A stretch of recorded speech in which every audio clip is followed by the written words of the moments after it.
Hey everybody, welcome to the Cliff Yates channel. Physical fitness over age 50 is very, very simple. It is so simple. Maybe not easy, but it's very simple. I know people that are selling programs, health equipment, physical fitness training program, coaching programs. They sometimes make it seem more complicated than it is, but of course, they're selling something and they want you to feel the need for their program or equipment. And so sometimes they make it more complicated than it is, but I'm going to explain how simple it is. Now, it's easy for me. Not only is it simple, it's easy for me. Why? I've habituated weight training, exercising for the past 56 years. Here I am, just had my 69th birthday, 69. But you know what that means? I'm actually in my 70th year. Never felt stronger, more energetic, more ambitious, more goal-oriented. And so let's talk about the benefits. I don't care where you are in your physical fitness journey. It is simple. Just get started from wherever you're at. Maybe a lot of you in the past, you've been involved in organized sports, maybe physical fitness, maybe weight training of some kind.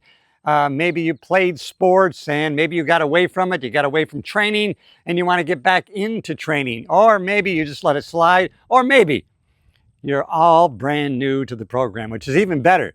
Because if you've never lifted weights before, you've never weight trained before, your body is going to respond immediately. You're going to see immediate results, and that's great. And, you know, in the past, you've been very physically fit and you were well muscled. Hey, there's such a thing as muscle memory. You'll actually get back to where you were fairly quickly if at one time you were a lot more muscled than you are now. But hey, I encourage you, wherever you are, start. Get to age 70, 80, 90 plus, feeling energetic and strong. We can't get away from aging. We're going to get older. We're going to get older, but we do not have to get frail and weak. That doesn't have to happen. You can live until you die. I've known a couple of people in the last couple of years. You know what? One guy, Paul, he was going to the gym. I saw him on a Monday in the gym. He was back in the boxing area, working the heavy bag. I didn't know it at the time that he was over 85 years of age. But then on Wednesday, I see him on Monday. Wednesday, did you hear about Paul? He passed away in his sleep. He died. What? Paul was just here in the gym on Monday. I was very sad about that, but then I thought, what a way to go. He lived until he died. He was working out in the gym regularly. He was driving himself to the gym. He got out of that car with his exercise bag. He would go to the back and he would stretch for like a half hour. He would work the heavy bag and do all sorts of exercises. He looked great. He certainly didn't look 85 years old, but he fell asleep one night, Wednesday, and he didn't wake up. But you know what? What a blessing that it was. He lived until he died. Hey, listen, that can be us. That can be you, and that can be me. Weight training. If you haven't started, start from where you're at. If you weight trained before, time to get back into it. It's never too late to start, and it's never too late to start again. Now, for me, my experience goes back 56 years. So luckily for me, my beginning gave me leverage to start, and I never did stop. Let's take a walk. From the beginning, and when I say from the beginning, I was underweight. I was skinny, and I was way underweight. And when I say from the beginning, I'm telling you, I was born, I was 5 pounds. 5 pounds, I don't know if that qualifies as a premature, but I guess premature would be time-wise. But I know weight-wise, I fit the bill. 5 pounds. And then growing up, I was always very, very thin. But of course, I wore it pretty good, right? I was kind of normal size, 7th, 8th, 9th, well, 5th, 6th, 7th grade. And then 16 years old, get around 9th grade, 10th grade, next thing you know, a little growth spurt, and now I'm 6'2", 130 pounds. And then my skinniness was very, very apparent to everybody, not just myself. And people would call me names, bag of bones, right? Pipe stem arms, push me around, bullied a little bit. And that really disgusted me. It hurt me. It shamed me. I was embarrassed by my skinniness. And I got disgusted. And I've talked about it before. Sometimes emotions like disgusted. I am disgusted. I'm not going to do this anymore. I'm not going to experience this anymore. Sometimes emotions like disgust can drive us to take the actions that we need to take. It can give us the leverage that we need. I had so many good friends on the football team, on the basketball team, and we hung out all the time, and I wanted to be part of the group. I wanted to be on the teams, but I never could make the team, especially football. They ran right over me. I would have cleat marks on my face, even though I tried. I hung in there best I could in junior varsity.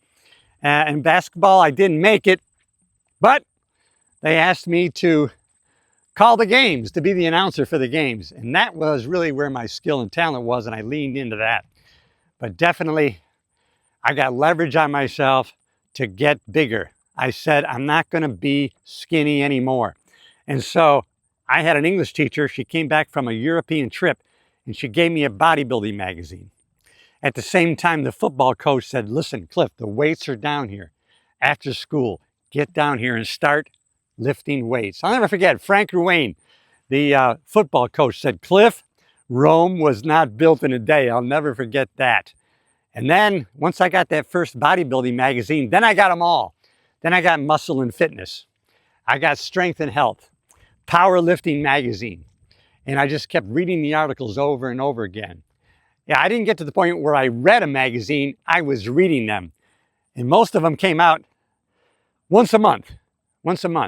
That was too far for me.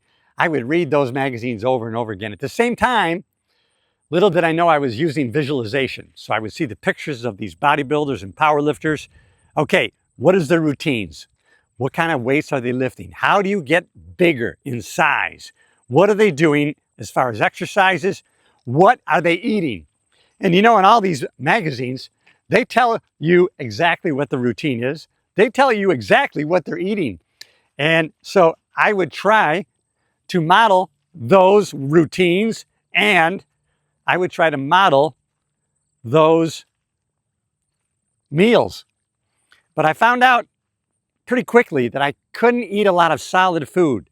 I couldn't get in the calories that some of these powerlifters and bodybuilders were doing based on the physical food. But I knew I could drink a lot of milk. So I started drinking a lot of whole milk. And you know what? I started to see results right away. I had some weights in my basement. I had the weights at the high school, and I started to see results right away. But it was slow. It was very slow, time consuming, but I kept at it, kept reading, kept visualizing, kept trying to get those calories in. And I'll tell you, I was so dedicated to try to get bigger and bigger and stronger. I didn't even care if it was fat. I wanted to be fat. I had been called skinny for so long, I just wanted to get bigger. But I knew it wasn't going to be all fat because, you know, I had a concept of protein, breaking down muscle and building it back up again.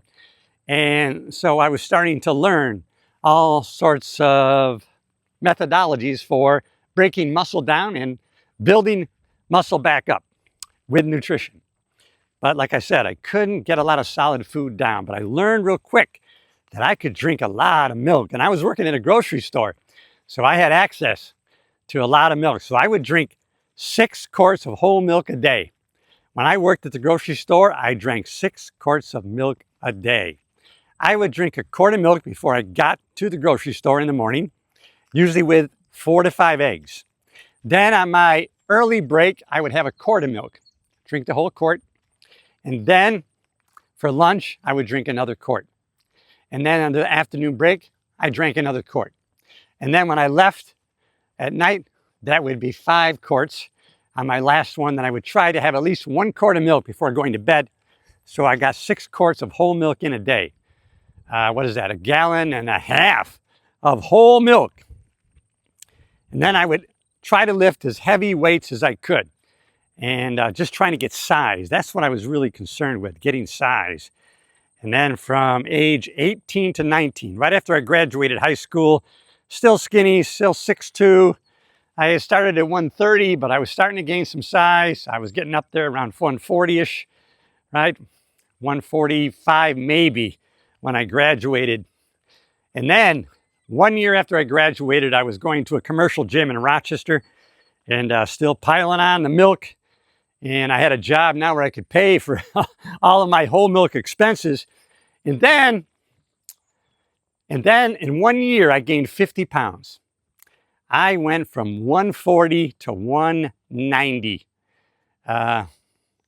Just amazing. I remember people walking by me and saying, "Is that Cliff Yates?" I mean, it was a drastic, drastic change. Gaining 50 pounds in 1 year, it was a drastic change. And definitely in 1 year, I can guarantee you it was not all muscle. No, no. But I didn't care. I loved having that size. I remember I was probably pushing a 36-inch waist, but I didn't care, man. I had some big arms, big chest, big shoulders. And I found out real quick, genetics plays a big part in our muscle makeup.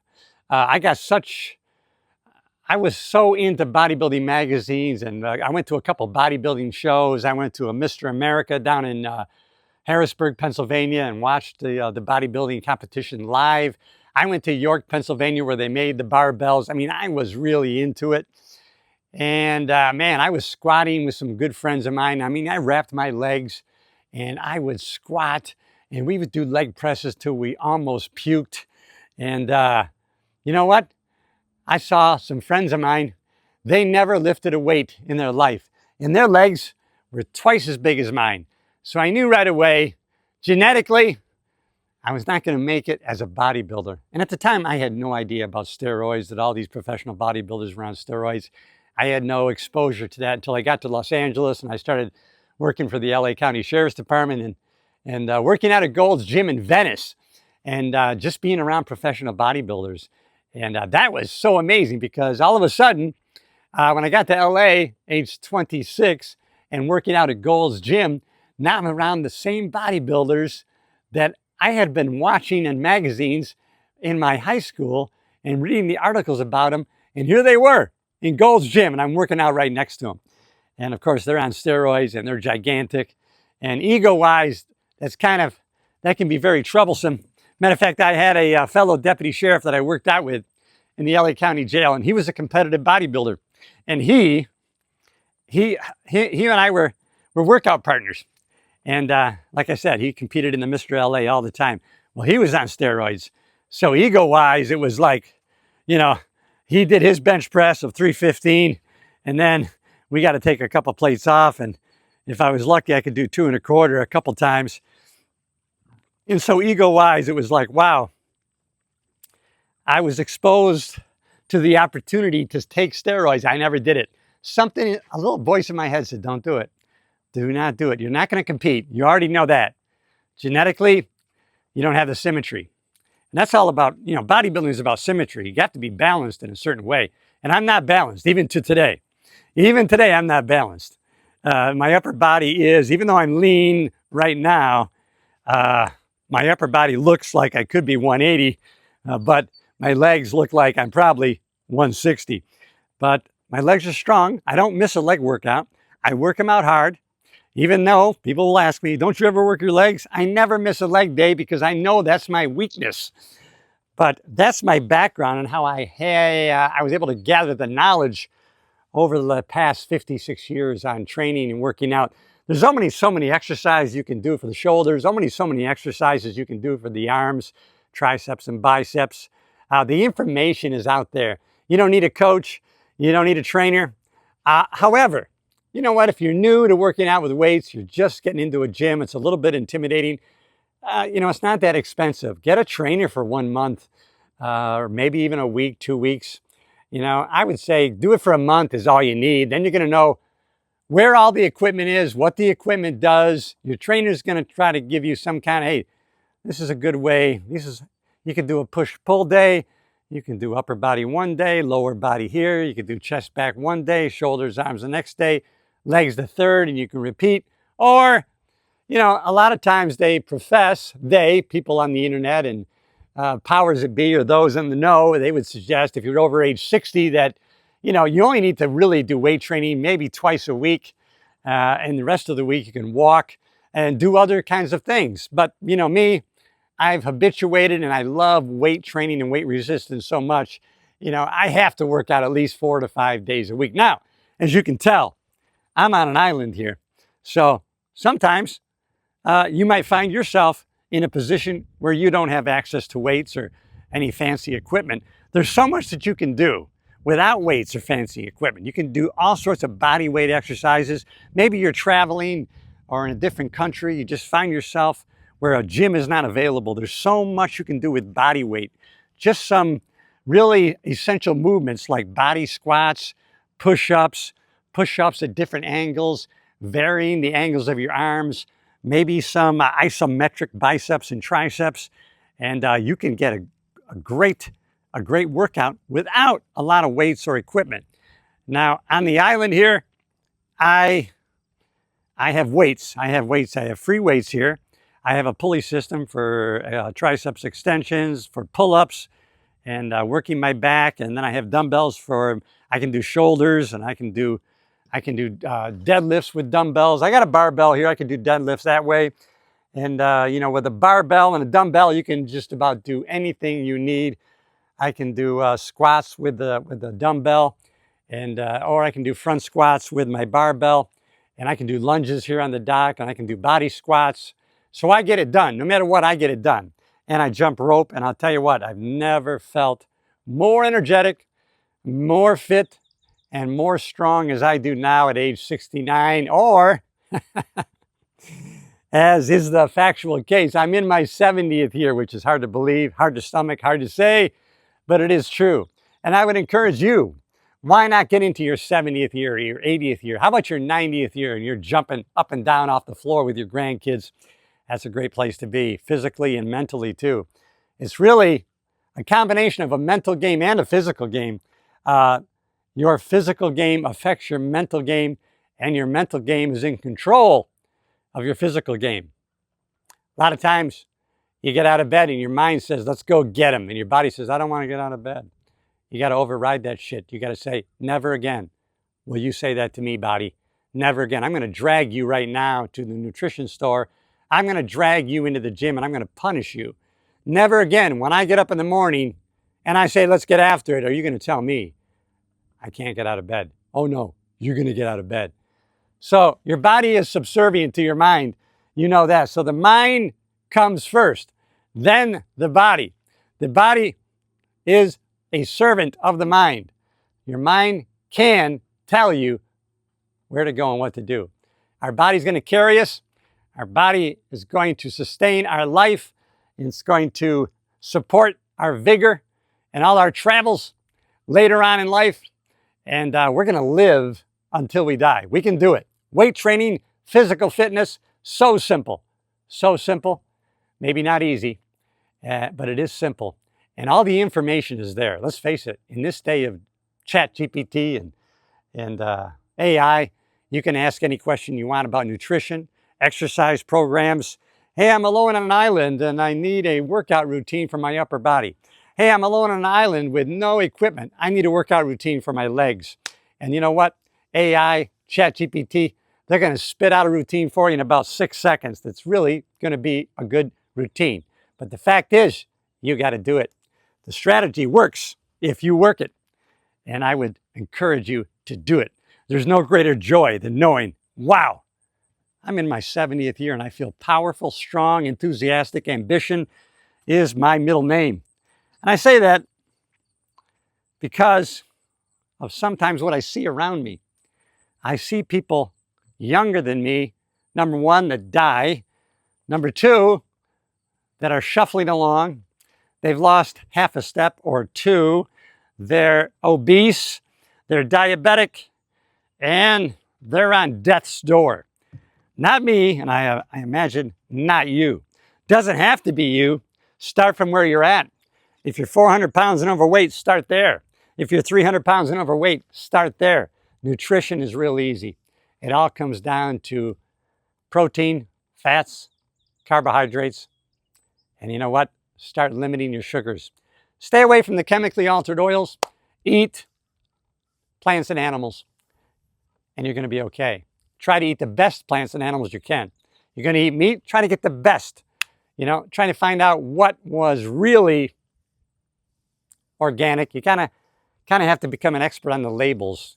Sometimes people put labels on meats that really doesn't guarantee that they were grass-fed or they were open range chickens. Sometimes you got to be a little bit discerning. But hey, first, start with staying away from sugars, chemically altered oils, and the pies and cakes and all those things, and the sodas. And if you just do that, you're going to start to feel very, very differently. You might be really, really excited about life. And hey, weight bearing is so important. Weight bearing exercises, not just for developing muscles, and it's going to cause you to walk differently, to carry yourself differently, but also it's going to create more bone density. It's going to stimulate your body to, to make testosterone. You're not going to need any TRT. You're going to have plenty of TRT. I just had mine tested in April. I was 800. I know people, they told me, Cliff, my testosterone was 200. I had to go on TRT, testosterone replacement therapy. Well, not me. But of course, I'm working out. I'm getting plenty of sunlight. I'm getting plenty of sleep.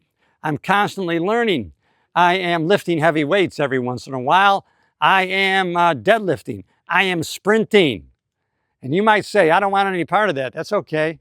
Well, then you keep atrophying and you keep going downhill. Because you know what? Until we're about 60, everybody, if they've been a little bit active and they don't really eat too much, you know what? Everybody looks pretty good. You maintain pretty easily, right?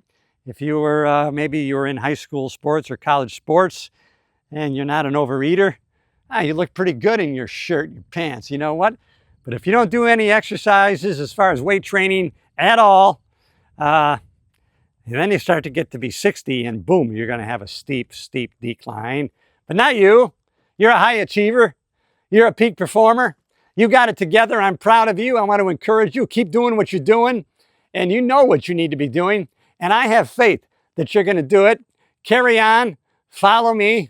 If you haven't already and you're watching on YouTube, subscribe to the channel, leave me a comment, and share the show with somebody who you think might need the information. Maybe they need a kick in the ass. Maybe they need just a little bit of a push. Maybe they want to look good in their clothes. Maybe they still want to be attractive to the opposite sex. I know I do. Hey, but that's me. Hey, if your way's not working, try my way, baby. Hey, you got this. All right, everybody. I'll see you in the next episode. Remember, physical fitness, it's simple.